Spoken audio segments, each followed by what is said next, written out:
Driving across country is not something I particularly enjoy. I used to not mind it so much back when I wasn't required to do it every other week.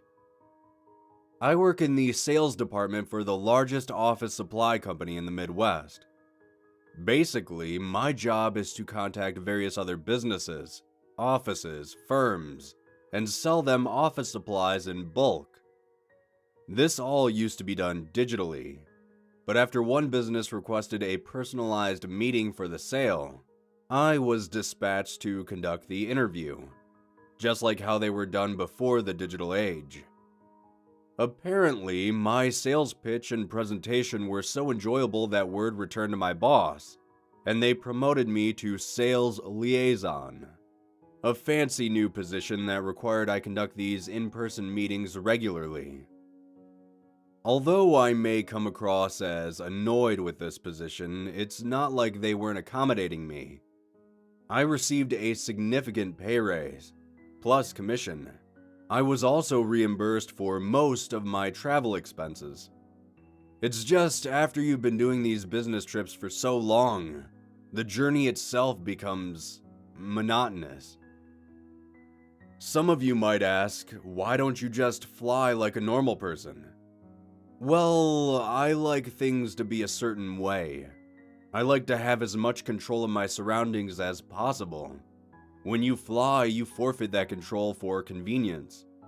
If I fly and lose my luggage, or have any issues with the car rental place, then I'm basically out of luck. Or if the job goes poorly and I have to head home before my allotted time, I'd need to reschedule a flight, and that by itself is just a pain.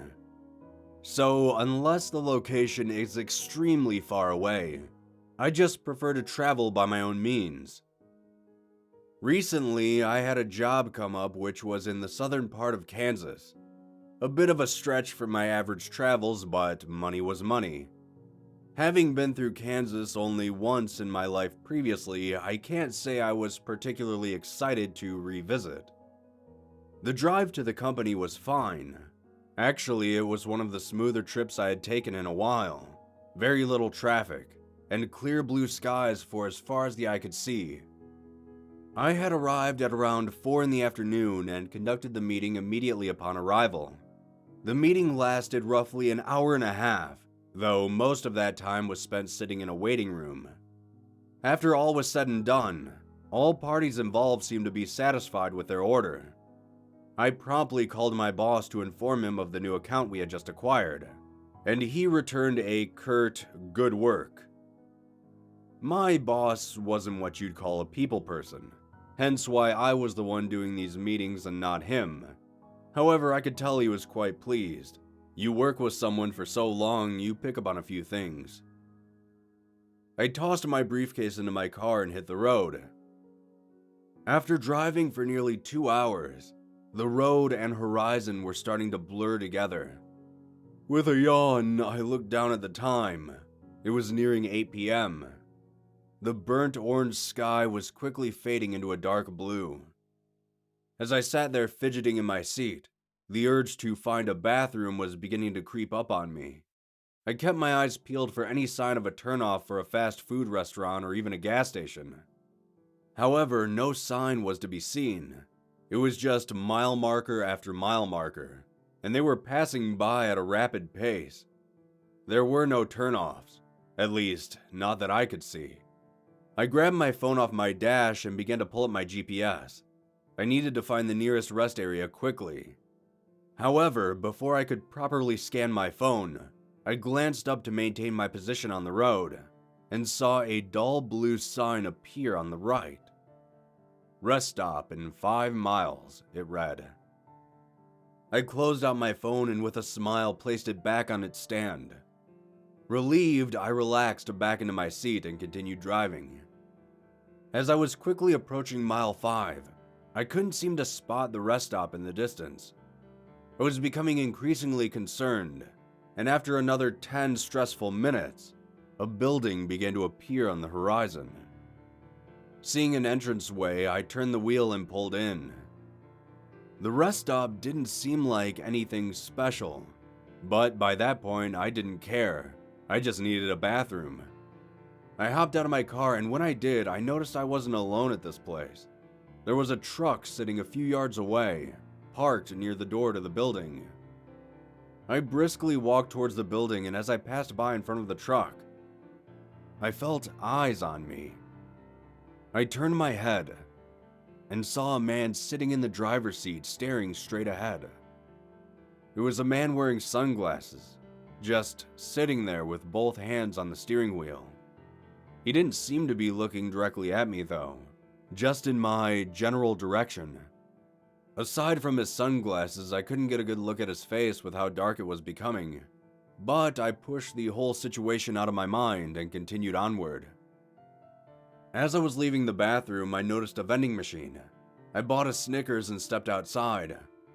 When I did, I looked up and saw that the truck was gone. It was in that moment that a feeling of isolation started to creep up in the back of my mind. Now, I knew I had been alone this entire trip, but for some reason that feeling of being by myself became painfully apparent. I looked around for a few moments to see if anyone else was nearby.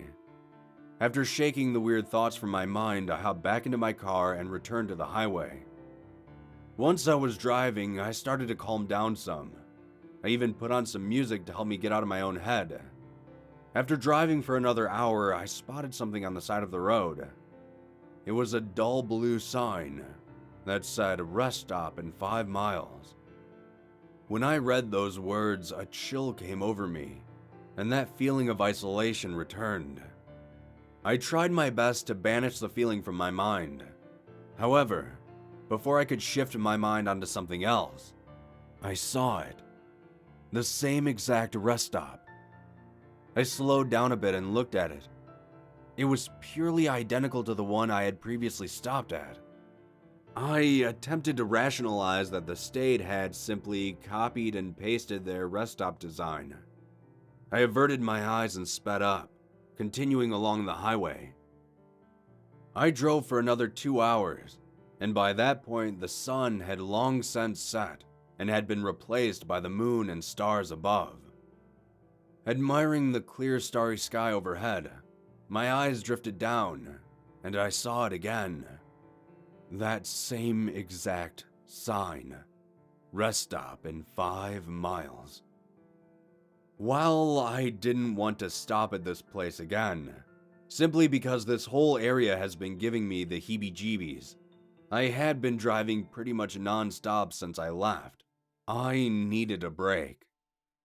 Again, the same building appeared on the horizon, and against my better judgment, I pulled into the parking lot.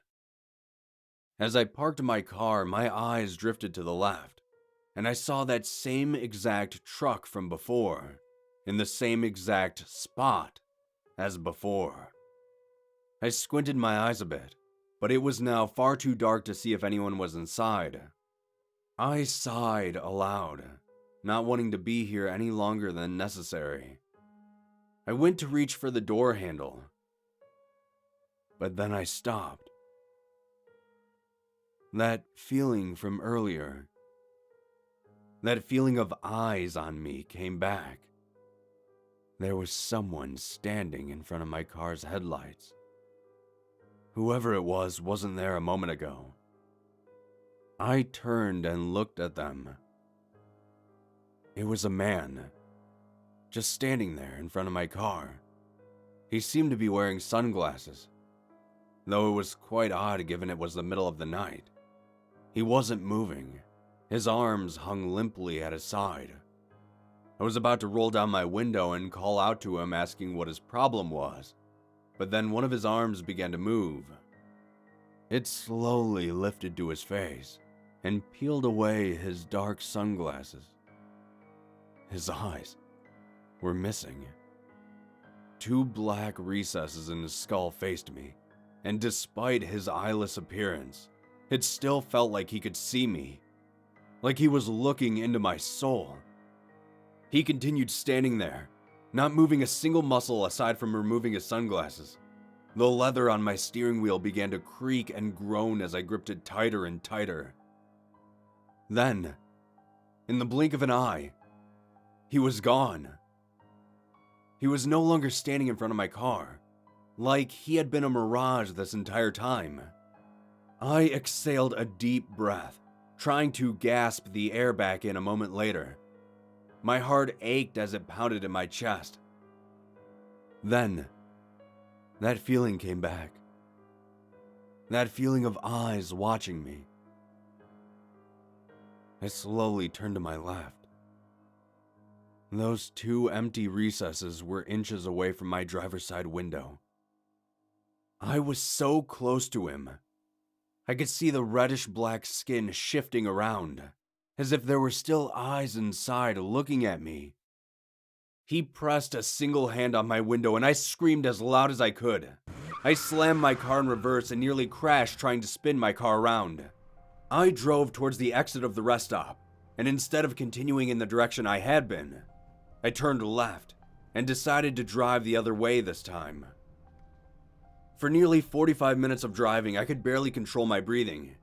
Every time I'd think I had gotten it under control, I'd lose a breath of air, and another breathing fit would take hold of me. I could barely bring myself to think about those empty eyes, let alone start rationalizing what that thing was. I drove for another hour before I spotted something up ahead on the right. It was a small roadside diner. A large sign out front said open 24 hours a day. I immediately pulled inside and parked. I just sat in my car for a few minutes trying to collect my thoughts.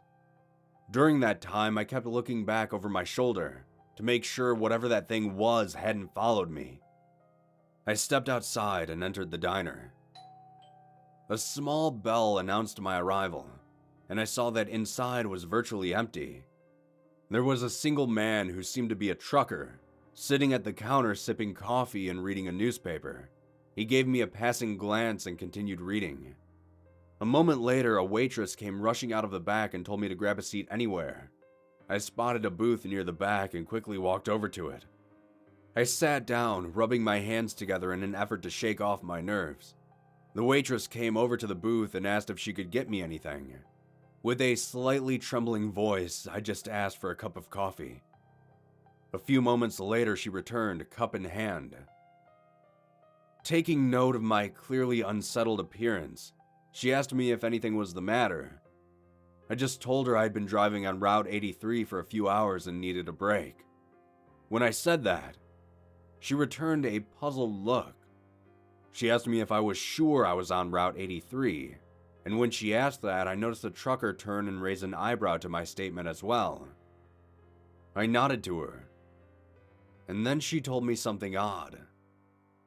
She said that most of Route 83 had been closed for a few weeks now, that there are roadblocks and signs all over the route itself. She said that there is an ongoing investigation into a slew of recent disappearances along Route 83. Disappearances that all seem to be happening in one specific area near a lone rest stop.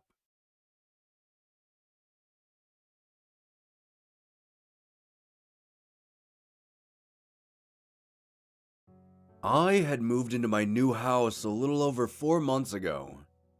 If we're speaking bluntly, this house wasn't my first choice, or even my second for that matter.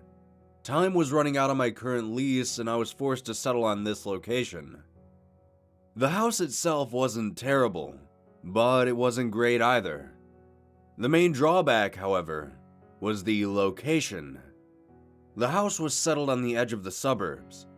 Even with GPS, you were forced to navigate a labyrinth of side roads, and you still had a pretty good chance of getting lost.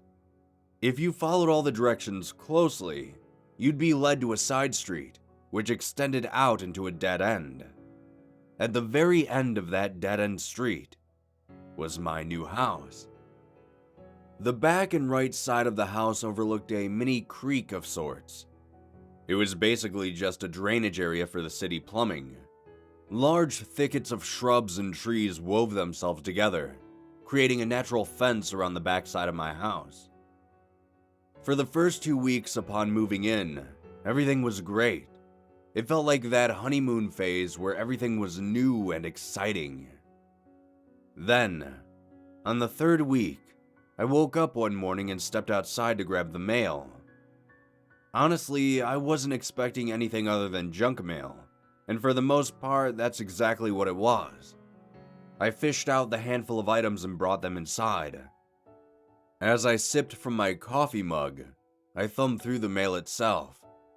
There was a department store catalog addressed to current resident, an automatically approved credit card, a handful of lifetime offers, and a flyer for a new restaurant opening in town.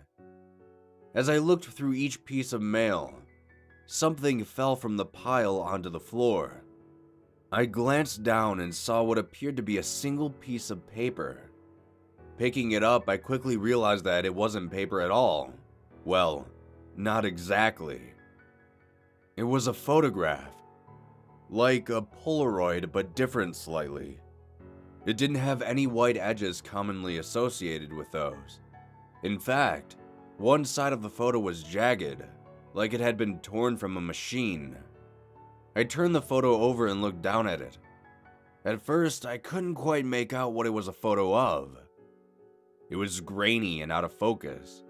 It seemed like it had been taken from an odd angle at a distance. However, it was obvious that half of the photo was of the backside of my house. I had no clue what to think. I'd never dealt with something like this before, so I was at a loss. I thought maybe some kids were playing with a toy camera, took a picture and placed it in my mailbox as a joke or prank of some kind. I tossed the photo in the trash and didn't give it a second thought. A week passed, and as I was once again out retrieving the mail, I found a new photo placed alongside them. This photo was much clearer than the previous one. I could actually make out distinct details this time. Details which gave me pause. It was a photo of me, heading to my car for work early in the morning. As I stared at the image, I realized that whoever had taken the photo was standing at the edge of my house and was peeking around the corner towards the front. I looked up towards the direction of my house and saw nothing but the corner and the thick brush beyond. Feeling slightly nervous, I quickly gathered my thoughts and went back inside. I could feel myself growing more and more concerned as I stared at the image. Someone was clearly messing with me, and I'd be a fool to think otherwise. However, I knew there wasn't much I could do. If I reported this, all they would probably do is search the area and ask me to call if I see anyone suspicious. Another week, another photo. This one was particularly unsettling. It was a photo of me standing in my kitchen washing dishes. What was unsettling was that it was taken in the evening after I had gotten home from work, and judging from the angle, the photographer was standing in the middle of my front yard. Upon receiving this photo, I reported it to the authorities. They sent out a detective to investigate, but like I had previously thought, there wasn't much he could do. He asked me numerous questions about my history, if I had any bad relationships or wronged anyone in the past, but there were none that came to mind. He meandered around the backside of my house and looked through the creek for a few moments before returning. He said there was no sign of anyone out there. Right, like anyone would hang around while people are searching the area. Like I suspected they would, he told me if I saw anyone to call them, and they would send someone out immediately. Begrudgingly, I thanked them for taking the time and they left. Shortly after they left, I decided it would be best to take some precautions. I immediately headed to a store in town. I was just going to purchase a can of mace for self-protection, but as I was checking out, I glanced over and saw the brand new state-of-the-art, affordable, tactical self-defense flashlight. I chuckled at the absurdity, but I had yet to actually purchase a flashlight for the house itself, so I figured why not. A week passed, then 2, then 3. I hadn't received a single photo in the mail during that time. I thought perhaps that whomever it was had spotted the detective and didn't want to risk getting caught, so they backed off. That feeling was short-lived, as 2 weeks ago, I received a new photo.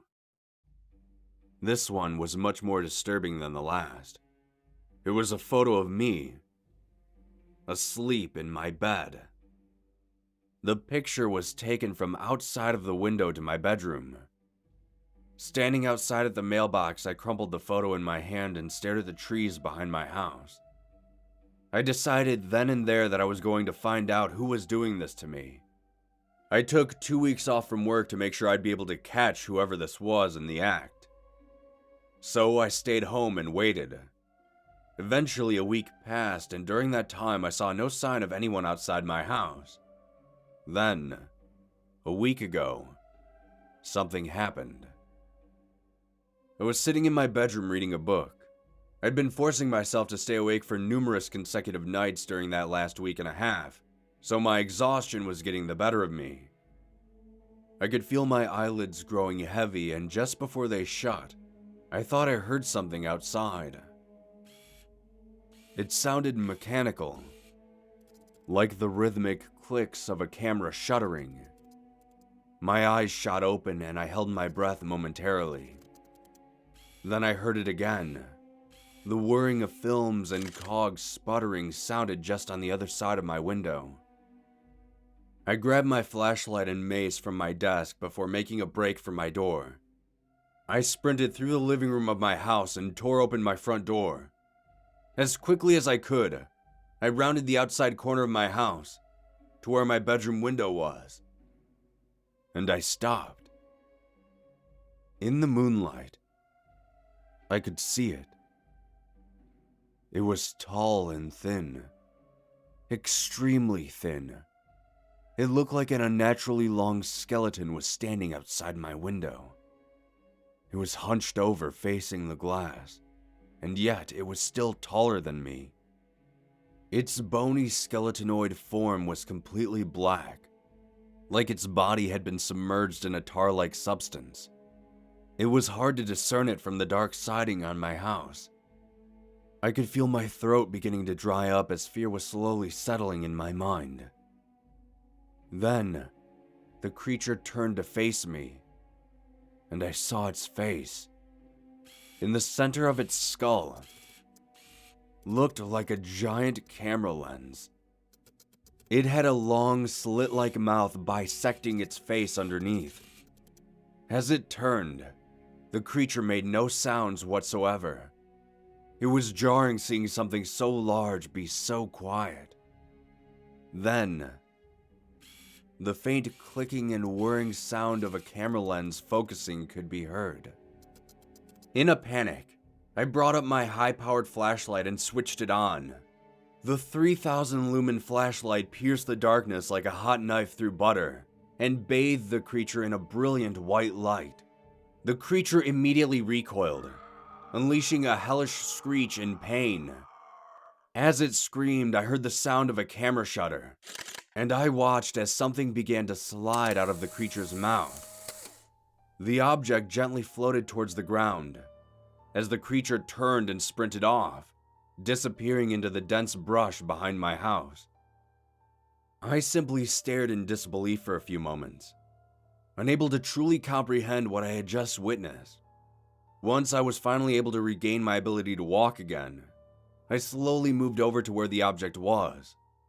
I bent down and gently picked it up. It was a photograph.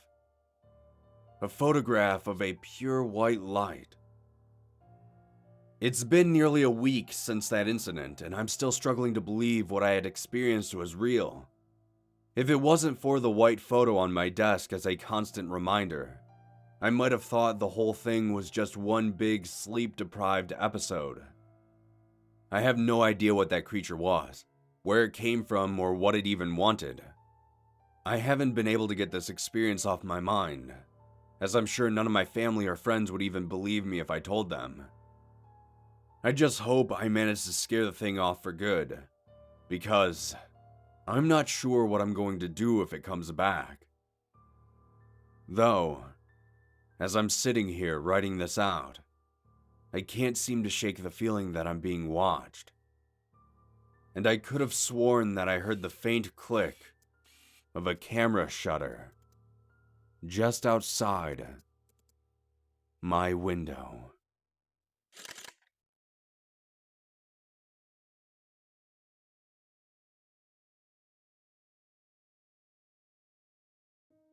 High school.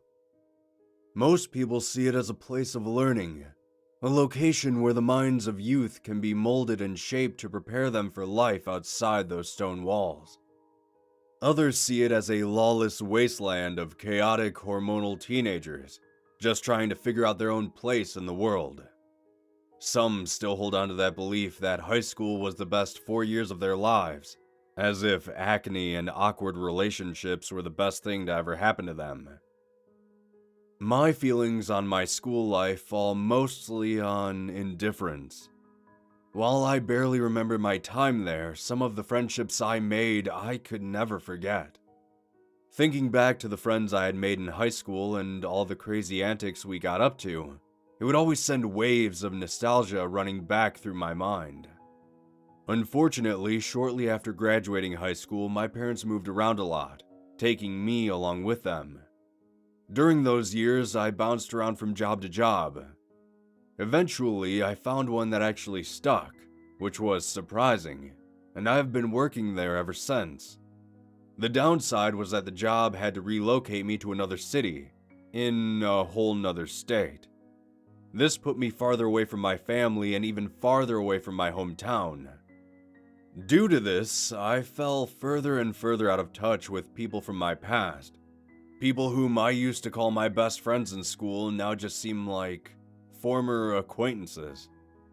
Despite all the advances in technology, I never really put in an effort to maintain connections with anyone from back then. I was always too caught up with my work or responsibilities to give my past much consideration. Time has a funny way of slipping past you when you least expect it to.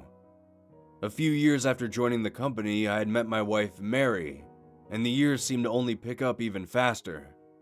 Before I knew it, nearly 20 years had passed since I had set foot in my hometown.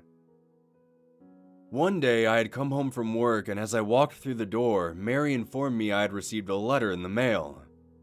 I tossed my bag on the couch, poured a stiff drink, and opened the letter. I fully expected it to be yet another new bill to add to the pile, but I paused when I read the header. It said, "Cypress High welcomes you to the 20-year reunion for class of '99. As I sipped from my glass, I continued reading. It went on to mention the reunion was being hosted at the school itself, as well as a date this was to take place. I couldn't help the cheesy grin that spilled onto my face. Although I rarely thought about my past, the sudden abruptness of this letter sent it all flooding back. I was once again standing on those laminated floors between whitewashed walls, listening to that ear-shattering bell, indicating the next period. The scent of industrial floor cleaner from the night before still lingering in the air. The grin was short-lived, however, as I wondered how on earth the school had found my address. It seemed somewhat odd that they were still able to locate me after all this time. I suppose I hadn't truly been keeping myself a secret. I used social media about as much as the next guy, and on some of the sites my previous education had been listed. Before I started to overthink things, Mary spied over my shoulder and read the letter. She chimed in asking me if I was going. I just shrugged with uncertainty as I finished my drink. I told her I still had a lot of work to do at the office, and she just shook her head. She told me that I'd been working basically non-stop for the last 2 years straight, something which I was well aware of. She told me that I needed a break, and this seemed like the perfect excuse. So, after some extended debating, I eventually caved, like I always did when it came to her, and decided I would at least go check it out. If I didn't like it, I could always check into a hotel and spend some time visiting old stomping grounds.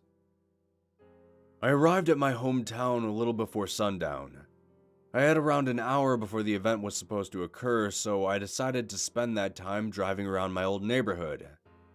Each turn down a new street resurfaced a bunch of old memories. I was quite literally cruising down memory lane. Before I knew it, the sun had set and I realized just how late I had let my sightseeing run. I quickly turned onto the main road and tried my best to navigate back to my old high school. I drove to the edge of town, turned off a couple of side streets, and pulled onto the long, narrow driveway towards the large, darkened building in the distance. As I parked my car, I stared at the high school. It looked like a shell of its former self. The entire building looked weathered, almost run down even. I glanced around and only saw a handful of parked cars in the parking lot, so I just assumed that not many people had chosen to attend. I stepped out of my car and approached the school. The building was just as imposing as I remembered from my youth. I pulled open the front door and walked inside. I was instantly caught off guard by the lightless interior. Hazardous was a word that first came to mind, but I thought they might just be setting up a more atmospheric presentation. As I walked through the halls, I started to feel more and more unsure about this. The school, while visually like I remembered, it didn't quite feel the same. The whole building seemed lifeless, and not just because the lights were off. All of the classroom doors were shut. Dust and grime coated the floor in the lockers, and the place just seemed like it hadn't been used in ages. While it was summer, I had assumed that they had just cut back on maintenance. I rounded one of the corners and saw a faint glow in the distance. There was a light coming from the doors to the gymnasium. I was beginning to feel a bit better after having my assumptions confirmed. I walked a bit quicker, hoping I wasn't too late to the event. My pace began to slow as I noticed something off about the door. There seemed to be some type of liquid pooling underneath it. As soon as I reached the door itself, a loud crash echoed from inside the gym, and the doors suddenly burst open. A man came flying out of the gym towards me, and I quickly backed up. The man slipped on the liquid and fell to the ground. When he did, I turned to look inside the gym, and I couldn't believe what I was seeing. The light, that I had first thought was ambient lighting, was numerous candles placed all along the floor. Amongst those candles were bodies. Bodies of various people were all lying on the ground. And on top of each of them was something. They looked strangely humanoid, but they clearly weren't human. Their forms were completely silver, like their bodies were made out of mirrors. Their fingers looked like jagged shards of glass, and were each piercing the chest of the people on the ground. They were all motionless. As I stared with my mouth agape, I felt something grab onto my foot and I immediately recoiled. I looked down and it was the man who had crashed through the doors. He looked up at me, and with a ragged breath, he just said a single word. "Run." Just then, one of those silver things crawled into the doorway and jumped onto the man, piercing his back with its long, sharp fingers. The thing turned its metallic face upwards towards me, and I watched as it slowly began to shift and change. After a few seconds, its silver visage changed to look exactly like the man it was on top of. Just then, I looked over and saw another one of those silvery things walking towards the door. It wasn't hard to tell that it was looking directly at me. I spun on my heels and dashed down the hallway. The clattering of my footfalls across the laminated floor seemed to echo endlessly. I didn't look back the entire time. I brought a leg up and kicked the front door of the building, sending it crashing open, and I ended up doubling over outside in the parking lot. As I stopped momentarily to take a breath, I looked back for the first time and saw it approaching the open doorway. I turned and continued sprinting to my car. I jumped inside and drove away as fast as my car would allow. As I was driving, after taking a few moments to collect my thoughts, I decided to call the police and let them know that I saw an altercation at the Cypress High 20-year reunion. After a moment of silence on the other end, the dispatcher stifled a scoff and asked if I was joking. She then explained that Cypress High hadn't been in use for nearly a decade. She said that school had closed down, and the students had been moved to a larger building on the other side of town, which had since been renamed. After I insisted this wasn't a joke, she reluctantly acknowledged my distress and confirmed that officers would be sent out that way to investigate. I drove straight home after that, not wanting to stick around to see what would happen. The entire drive home, I just kept coming up with excuses for what I saw, and after a few hours of driving, I decided it would be best to just repress the whole ordeal entirely. That was until a couple of days ago, when a letter arrived in the mail. It was addressed to my wife, and it was an invitation to her 20th high school reunion. She was surprised they were even hosting such an event, especially with all that's been going on this year. She told me she was on the fence about going, telling me how nice it would be to see all her old friends again, especially after losing touch with them after all these years. A slight chill started to creep down my spine, however, as I heard her mention how odd it was that her school had somehow found her new mailing address after all these years.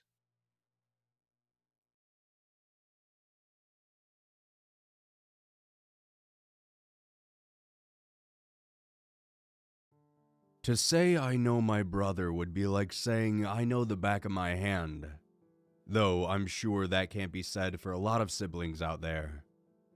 As children, we were pretty much inseparable. We would go everywhere and do almost everything together. We can attribute most of our closeness to our parents, though, who seemed to like the novelty of having twins. While our father wasn't really involved all that much, our mother would have a field day with us. She would dress us up in matching outfits and parade us around like we were some sideshow spectacle. She'd cart us around and show us off to all her friends, like she had turned water into wine or something. Some of you might think that being forced into such a situation would have driven us further apart, wanting any chance we could find to get away from one another. On the contrary, however, her overbearingness towards us only seemed to strengthen our bond. We both took solace in the fact that we shared this embarrassment together. Don't get me wrong, we both rebelled against our parents with a vengeance. We got into more mischief than I care to remember. Thinking back on half the things we did, I'm surprised we are both still alive, honestly. During middle school, we were still as close as ever. We sort of became those stereotypical characters you'd see in cartoons. The twins who always seem to be up to something. The brothers or sisters who often use their twinliness for nefarious purposes. That was us. We'd play pranks on anyone who was unlucky enough to cross our paths. Teachers, classmates. Hell, we even pranked each other if we were bored enough. We were never malicious in our antics, though, and we pranked ourselves more than we pranked others in public. I suppose this made us more endearing towards the student body than just a couple of pricks. While we are similar in many ways, my brother and I did have our differences, though that's to be expected as we weren't exact carbon copies of one another, even though most people still saw us that way. If I had to describe Sean, I would have to say he was bright. His personality was far brighter than mine. He was the type of guy who would illuminate a room as soon as he stepped through the door. He was always warm and inviting to others, regardless of who it was. I, on the other hand, was a bit more closed off. I wasn't a recluse by any means, but I mostly kept to myself whenever Sean wasn't around. Sean was also much more charismatic than I was. He was able to control a crowd with his words in a way I had never seen before. People would often joke that he was going to be the next president. I realized that I'm making it sound like he was the greatest part of our family, but Sean wouldn't think that for a moment. He was always complimenting me on the things I would come up with. That's what I did for most of the time through our adolescence. I would think up these elaborate pranks and tricks and tell them to Sean, and without batting an eye, he'd say, "Let's do it." We were quite the pair, the charismatic frontrunner and the clever introvert. During our senior year of high school, our relationship began to change. We were slowly beginning to drift further and further apart. Sean was becoming more obsessed with girls and life after high school, while I was more focused on my hobbies. While we did inevitably drift apart, whenever we would see each other, it would be like nothing had changed. We would instantly snap back to how things used to be. Over the years, our relationship became more and more distant. We had both gotten vastly different jobs and moved out of our parents' house. Coincidentally, though, we both ended up finding houses in the same town a few counties over, but our houses ended up on complete opposite sides of the town. Every other month or so, Sean and I would still try to get together and hang out. We'd play video games, drink beer, and just chat about life. Those little hangout sessions were very therapeutic, at least for me anyway. Work had been consuming me, so to be able to vent and relax with someone who gets me was nice. Eventually, those hangout sessions faded too, however. Sean was slowly getting consumed by work as well, though he told me he was striving for a promotion that he felt he'd never win. Then, one day, Sean suddenly stopped speaking to me altogether. It was odd. Despite our inability to see one another regularly, we still liked to keep in touch through texting. I had sent him quite a few messages over the course of a couple of days, and when he didn't respond, I thought it was strange. I didn't want to pry though, as everyone needs their space when they're dealing with stuff, so I just let it go. Then, after nearly a week of silence from my brother, my mom had messaged me on Facebook asking if I had heard from him recently. I told her I hadn't, but that work had been stressing him out lately. While I wasn't concerned, my mother was on the edge of her seat, and I could tell that just by how she worded her messages. Even though we both moved out, that hadn't ceased her overbearingness. She asked me if I would go over to his house and check up on him to make sure he was alright. After much back and forth, I agreed, and headed over there. I drove the 30 minutes to the other side of town after I had gotten home from work. I pulled into his driveway and marched right up to the door. After a few raps of my knuckles, I waited for him to answer. A minute passed, then 2, and right when I was about to knock again, the door opened. Sean was standing there before me, with a huge grin on his face, like the grin someone makes when they're faking happiness for a picture. I greeted him and immediately held out a fist in front of me. We always fist bumped whenever we'd see each other. A bit childish, I know, but it was a habit. I waited as my hand hovered a few inches away. Sean then reached out as if he were going to shake my hand. I just stared at his open grip before dropping my fist. This was the first time in my life that seeing my brother was awkward. I'm no stranger to awkwardness, but when it came to my brother, that didn't exist. I shook off the feeling and asked him how he was doing. His responses were strange as well.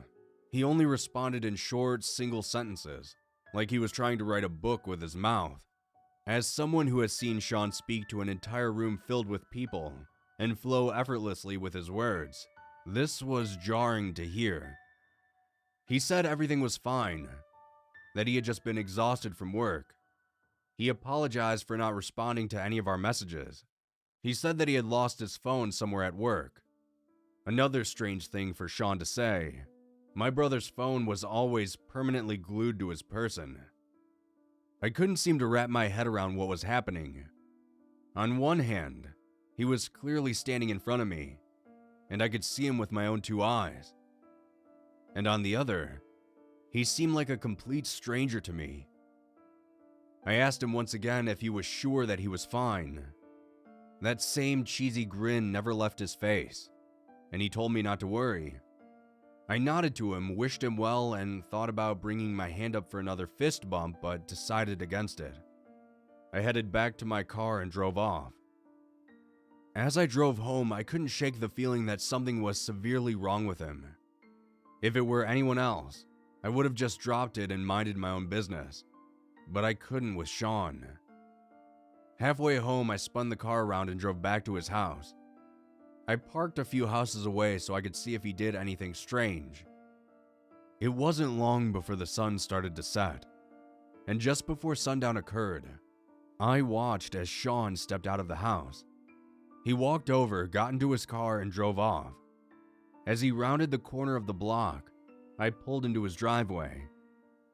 I walked up to his house, pulled out the spare key Sean had given to me when he moved in, and I entered. I walked around the house looking for any clue as to what could be wrong with him. I know this wasn't something a normal person should be doing, but I was at a loss. He clearly wasn't himself. After coming up empty-handed, I sighed and decided to just head home. Just as I was about to exit the front door, I heard something. A dull thud. Then another. Wondering what they could be, I stepped back inside. The thuds grew louder and louder. When they became the loudest, I realized that they were coming from underneath my feet. I ran out of the back door and found what I was looking for.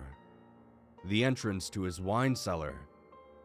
It was locked, but luckily there was a pretty sturdy shovel nearby. I pried the lock off and descended the steps. When I reached the bottom, I found the pull cord to the only light in the cellar. I pulled it, and I couldn't believe my eyes. It was Sean. He was sitting there tied to a pipe, and his mouth had been sewn shut. He was covered in blood and bruises. In a panic, I lunged towards him to help, but he recoiled with tears in his eyes. It was then that I realized that he thought I was the one who did this to him. I calmly explained who I was and that I was here to help him. His fear turned to happiness in his eyes. I quickly freed him from his bindings and pulled him outside. Once there, I called the police. It only took a few minutes for the house to be filled with officers. A few hours later, at the hospital, after the doctors removed the stitches from my brother's mouth, some police officers arrived to follow up and ask some questions. My brother explained that the last thing he remembers was answering the door for a delivery he had been expecting. He said that the delivery driver had been acting strange and refused to release his package, but after that it was all a blur, until he woke up in his cellar. After the police finished their questioning and left, Sean looked concerned before turning to me. He told me he left out a key bit of information that he didn't tell the police. He said that after he woke up in the cellar, that man came down a few times and just stared at him. Every time the man would return to the cellar, his appearance had changed to look more and more like Sean. He said he didn't want to reveal this information for fear the police wouldn't believe him, and also that I might be implicated in the crime for my appearance. A few days later, one of the officers got in contact with us and told us that they had found my brother's car. It was abandoned on the edge of town. They also said they found something else. Something that looked like bits of skin and hair outside the driver's side door, heading off into the woods nearby.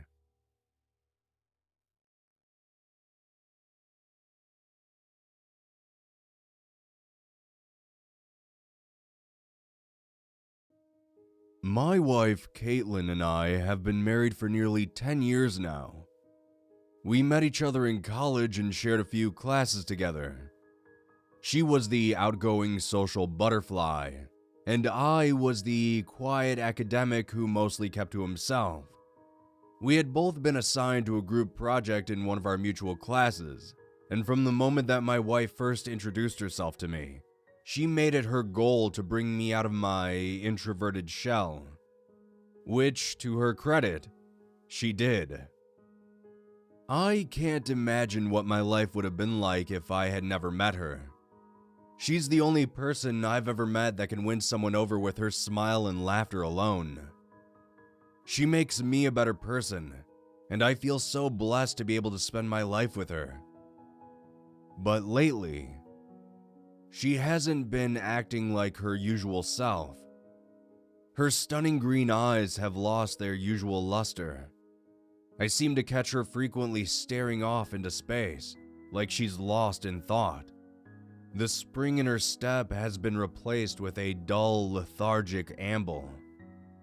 It breaks my heart to say, but she seems to be a shell of the vibrant woman that I married. This change was sudden and unexpected. One day she was perfectly fine, and the next, it was like she had the life and joy sucked out of her completely. It feels like a chore just to get her to respond to me when we sit down to eat together. She hardly touches her food, and just listlessly pushes it around her plate with her utensils. She was already a petite woman, but in the past few weeks alone, she lost enough weight for me to see the sharp outline of her ribs and collarbone underneath her now baggy clothing. I frequently ask her if something is wrong, or if there's something bothering her, to which she will simply shake her head and give me a brief, dismissive statement, telling me not to worry about it or that she's just got a lot on her mind. I rack my brain trying to remember if I've said something or done something to upset her, but I come up empty-handed every single time. My wife and I rarely spend any time apart, and we tell each other everything. So, if something would have happened to her to make her act this way, I would have either seen it with my own eyes, or she would have already told me about it. We both trust each other unconditionally, and as long as we've known each other, we've never kept secrets from one another. Besides, my wife has never been the type to keep secrets anyway. She's always been an open book to anyone who would listen, and an open ear for anyone who wants to speak. She would often tell me that she didn't believe in keeping secrets because she never had anything to hide. In my experience, she's been the most trustworthy and honest person that I've ever met. It seems so out of character for this sudden shift to vague answers and constant introspection.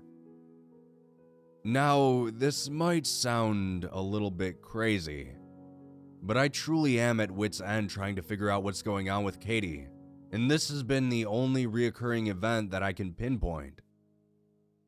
About a month ago, my wife bought one of those old-fashioned bedside radio alarm clocks to put on her side of the bed. She's always had a hard time getting out of bed in the mornings when she would set her alarm on her phone, but she said there was something about the nostalgia of hearing an FM radio click on in the morning that would wake her up every single time without fail. Katie has always had her quirks, so this was nothing too out of the ordinary for her. I myself am an extremely heavy sleeper, so I've relied fully on either 14 consecutive alarms on my cell phone, or Katie waking me up by shaking me around for as long as I can remember. That's how I first noticed that something was a little off. The day after Katie got her radio clock was a day that I had off from work, so I didn't bother setting my alarm. I figured that when the time came that I needed to wake up, she would just shake me and tell me to get up herself. But that time never came, and when I eventually woke myself up and checked the time on my phone, I realized that it was nearly 2 o'clock in the afternoon. In a half-asleep daze, I reached over to my nightstand and grabbed my glasses, half-heartedly wondering why my wife had let me sleep in so late. I figured that maybe she had a full day of errands that she wanted to get an early start on, and decided to let me get some luxurious beauty sleep. but that thought quickly vanished when I rolled over to see her still lying in bed next to me. I was taken aback a bit, as Katie is not the type to sleep well into the afternoon. The only time in our entire relationship that I've ever seen her sleep past 11 was when she had gotten the flu a few years back, so this was definitely out of the ordinary for her. I quietly called her name, checking to see if she was awake or if maybe she was just lying on her side browsing on her phone or something, but I got no response. Finally, I decided to wake her up myself by leaning over and giving her a kiss on the cheek. To my surprise, her eyes were wide open, and she was just staring off in the direction of her nightstand. Startled, I called her by her name. This time, she turned to look at me, offering me just a soft grunt of acknowledgement before swinging her feet off the bed and walking to the bathroom. After that, we went into the kitchen as we normally would, and I asked her if something was bothering her. She furrowed her brows, staring at me as if trying to find the right words to say in that moment. She then shook her head and just softly asked if her alarm clock had disturbed me during the night. I told her that no, I hadn't heard anything, but even if I had, it probably wouldn't have woken me up, and assured her not to worry about it. She pursed her lips and shook her head again before mumbling under her breath, asking if I could hear it now. I laughed, thinking that maybe she was playing some sort of trick on me, but after her expression remained the same, I realized that she was serious. I told her that I couldn't hear anything, aside from the sound of the refrigerator running and the neighbors mowing their front lawn, but other than that, nothing. I thought that maybe she might have been referring to the high-pitched whine that old electronics sometimes make, sounds that not every person can hear. She suddenly got very defensive and told me that I wasn't taking her seriously. We didn't speak of it again that day. But the next day, I woke up to my own alarm in the morning to find her once again, lying wide awake and staring at the radio clock. I asked her if she was okay, but I got no response. In fact, this time, she was so focused on the clock itself that she didn't even blink when I got out of bed and walked around to her side. I looked down at the clock and noticed that the alarm button was still depressed. I punched the snooze button and Katie immediately snapped out of her trance-like state and sat up in bed to look at me. I carefully asked her if everything was okay, but once again she just brushed me off and went straight into the bathroom to brush her teeth and start the day. As this routine continued, she started to become more and more agitated every time I wouldn't acknowledge the sound coming from her radio clock. I genuinely could not hear anything, and began to wonder if maybe these were the beginning signs of latent mental illness, or maybe the side effects of a new medication that my wife hadn't told me about. I offered to take her to the doctor to make sure everything was okay, but this only angered her and drove the space between us even further. A week or so into this behavior, I began to notice her mouthing words to herself silently before I would press the snooze button on the clock, as well as most of the times I would catch her just staring off into space. I'm not a skilled lip reader by any means, but eventually, after watching her repeat the same silent phrases over and over, I was able to make out the words safe, sleep, between, and knocking. Everything else she would either mumble so quickly that I couldn't make out the words, or were being mouthed in some kind of language that I've never heard or didn't understand. Eventually, she lost her resistance and agitation and became more docile and, for lack of a better word, catatonic. She stopped putting up a fight and I ended up taking her to the doctor for an examination. After some extensive testing, the doctors and specialists could not give me a reason or an answer for this bizarre behavior, aside from some previously undiagnosed schizophrenia or psychosis. But I know my wife better than I know anyone, and that answer just didn't sit right with me. Frustrated and desperate for answers, the other night while Katie was sleeping, I unplugged the radio that seemed to be the source of all these bizarre changes. I tossed it in the dumpster beside the garage and crawled back in bed beside her. The next morning when I woke up, Katie was not lying next to me, but was instead standing at the bedroom window, staring out into the morning fog. Still, she was mouthing words to herself that I could not hear or understand. Finally, at the end of my rope and genuinely terrified for her well-being, I grabbed her by the arm and demanded that she tell me what was wrong. I could feel her entire body trembling, and with tears in her eyes, she turned to me and shook her head in disbelief and terror. "Why did you do that?" she asked. "That sound was the only thing keeping them away." I took a step back, letting go of her arm and looking for the right words to say to her, when suddenly I heard a soft knock on the front door.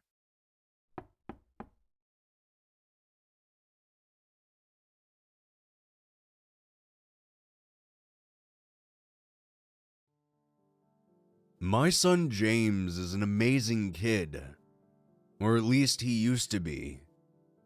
He was always so bright and adventurous, constantly letting his own curiosity guide him. I could hardly keep up with him, as he always seemed to be looking for something new and exciting to do. Then, something happened that changed my son. If we're being honest, I'm not entirely sure what caused it. It all started about a year after we had moved into our previous home. My wife and I were in an odd predicament, and we had to choose a new place to live rather abruptly. The house we decided upon happened to be an old farmhouse out in the sticks.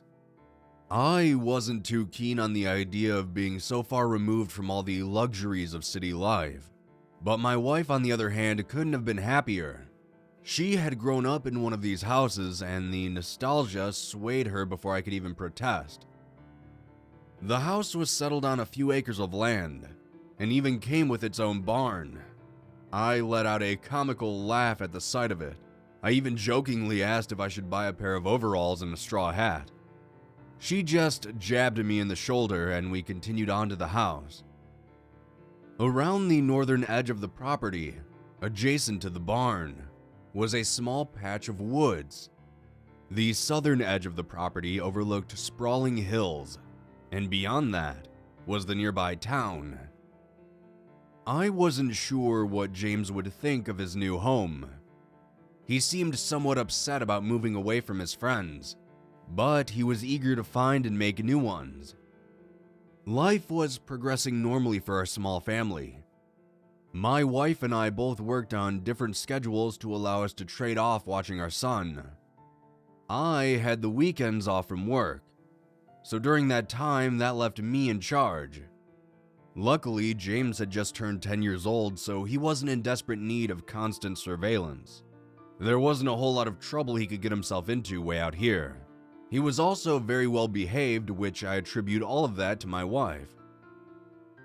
One weekend, after living here for around 10 months, I was busy cleaning out the house. As I was making my rounds throughout the house, I passed by James's room. I noticed his door was ajar as I approached, and I gently pushed it open. I saw James standing at his bedroom window staring out of it. I spoke to him, asking him what he was looking at, but he didn't respond. I walked over to him, laundry basket in hand, and gently touched him on the shoulder. When I did, it was like he suddenly snapped out of a trance. He turned to look at me, and I asked him if he was all right. With a smile, he told me he was fine, then proceeded to run out of the room laughing and carrying on. At the time, I didn't think much of it. I thought perhaps he was just daydreaming or lost in thought. Hell, I've done weirder things when I was a kid. However, as the weeks continued, James began staying in his room much more often. He was never the type of kid who enjoyed staying cooped up all day. He wanted to be running around and exploring, but during that time I could hardly get him to come out of his room. Physically, he seemed fine. It was just whenever I'd open his door, I'd find him staring out of his window towards the barn. I had confronted him numerous times about it, but every time he'd respond with not having any idea what I was talking about. I had brought this up with my wife a few times, and she was almost as dismissive as James was. She told me that I was just overthinking things, and that as long as he wasn't hurting himself, he was free to play how he wanted. If that involved staring out of the window, then that was fine with her. After a couple months of this, I was sitting in the living room watching TV. I'd gotten up to use the bathroom, which was right next to James's room. On my walk back to the living room, I decided to take a peek inside to make sure he was fine. When I pushed open the door, I found the room empty. I called out his name but heard no response. I walked over to the window and glanced out of it. I saw James outside. He was standing in the middle of the field between the house and the barn. Panic welled within me as I thought something was wrong. I sprinted through the house and out of the front door. I called out as I ran over to him. The closer I got, I began to notice just how still James was standing. It was like he was frozen in place. I walked up beside him and rested a hand on his shoulder. Almost instantly, he snapped out of it and turned to face me. I asked him what he was doing, and he just looked around for a few moments before telling me that he didn't know. He had no idea how he had gotten all the way out here. I told him it was fine if he played outside, but he had to let me know first. He apologized and we both walked back inside. Though, as we were walking back to the house, I got the strange feeling that something was staring at me. I glanced back over my shoulder and looked towards the barn, but there was nobody there. Nearly 2.5 weeks after that, something else occurred. It was around 1:30 in the morning when I was stirred awake by a noise. In my groggy state, it was hard for me to discern the noise that had awoken me, but after a moment my mind cleared, and I realized I should check on James. I got out of bed, and my wife tiredly asked what I was doing. I told her not to worry and just to go back to sleep. I walked down the hall and opened James's bedroom door. The room was once again empty. I quickly moved to his window and stared out of it, though with how dark it was outside, I couldn't see him even if he was standing out there. I pulled on my shoes and coat, retrieved a flashlight, and opened the back door. When the door latched shut behind me, I realized that had been the sound that had woken me up. I turned on the flashlight and walked briskly across the field to the barn. Since moving in, we never utilized the barn. We inspected it when we first purchased the house, but it was just your run-of-the-mill empty barn. I never even used it to store anything. We just sort of kept it as a landmark. As I walked closer to it, I spotted movement just outside of it. I aimed my flashlight as best I could, and when I did, I saw James entering the large wooden door of the barn. Seeing this, I called out his name and began sprinting towards the structure. Just before I was able to reach him, however, the large wooden door slammed shut in my face. I called out to James once more and attempted to push the door open, but the door wouldn't budge an inch, despite pushing on it as hard as I could. I looked around trying to find anything I could use to open the door with, when suddenly, a loud, piercing scream echoed from inside the barn. Worry and panic swirled within me and I charged at the door. When my shoulder connected, I fell inward and onto the wooden floor. I quickly stood up and shined the flashlight around. In the corner of the barn, I saw James standing there. I ran over to him and asked him what he was doing out here. He said that he didn't know and that he was scared. I hugged him and guided him back to the house. My wife was already making her way over to us after hearing all the commotion. I assured her everything was fine, but that did little to shake the concerned look from her face. Over the next couple of days, My wife and I had a long discussion about what had been going on, and we decided it would be best to just demolish the barn entirely. I contacted a company and they came out that following weekend to take the barn down. It was a surprisingly painless process overall, and once all was said and done, it felt like a weight had been lifted off of me. However, during this process, James seemed to become lethargic over the whole ordeal. He refused to leave his room again. He was barely eating and would hardly speak to us. Then, one evening as I was getting ready for bed, I walked down the hallway, and as I passed by James's room, I saw the door was cracked slightly, and I decided to make sure James was all right. I pushed the door open and found him once again standing at his window. Concerned, I walked over to him and asked him what he was looking at. He didn't answer at first. He just continued staring out of the window towards where the barn used to be. Then, after a few moments, he began to whisper. He said, "You destroyed their home. Now where will they go?" I asked James who, and he raised an arm and pointed out of the window. I turned to look, and even though there was barely any light in the sky, I could see the reflection of what appeared to be dozens of eyes staring at me from the tree line. After raising his arm and pointing, James collapsed to the ground. I called my wife and we immediately took him to the doctor. They ran multiple tests on him but have been unable to find anything wrong with him. They just said he had suffered from a panic attack, but were unsure of the cause. Shortly after that, we moved out of that old farmhouse and into a place much closer to the city. Since then, James has been slowly getting better.